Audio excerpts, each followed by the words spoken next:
cette idée que la planète est sous la menace de dangers absolument multiples, divers. Il y a le réchauffement climatique, il y a les violences identitaires, il y a le terrorisme qui ne s'assimile pas aux violences identitaires, il y a les déséquilibres financiers massifs, il y a une montée de la pauvreté, de la précarité du travail qui casse les équilibres sociaux, même si elle ne relève pas du déséquilibre durable. Et tout ça est actuellement traité, enfin observé et discuté, pas très bien traité par les gouvernements et les puissances publiques, sous des formes sectorielles, isolées les unes des autres. On traite le terrorisme dans son coin, l'effet de serre dans le sien, la perte de la biodiversité comme une troisième, et l'instabilité du système, que celle-là on ne la traite pas d'ailleurs, et la pauvreté très mal. Je pense pour ma part qu'il y a des quantités de causes multiples, tout se retrouve, mais qu'il y a quand même une cause dominante, non pas exclusive mais dominante, et la même derrière toutes ces affaires,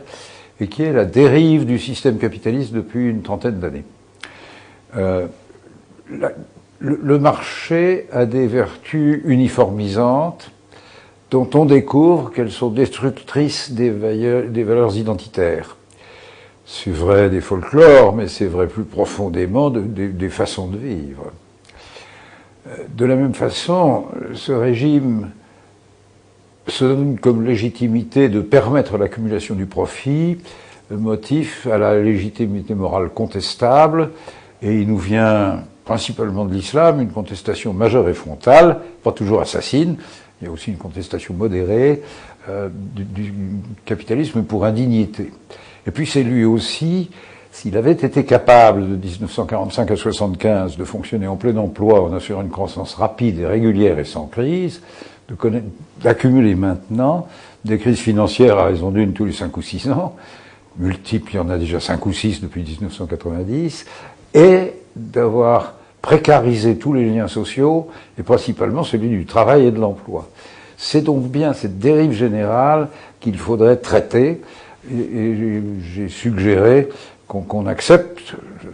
l'analyse selon laquelle ce problème est dominant, et qui suppose d'abord un énorme effort de réflexion théorique, de réintégration des résultats sociaux dans les travaux de la science économique, de conviction de l'opinion publique derrière ces choses, mais ensuite une modification sans doute du statut de l'entreprise pour donner au système un tout autre équilibre social. On a le temps d'en discuter beaucoup, c'est la proposition que je me suis permis de soumettre aujourd'hui.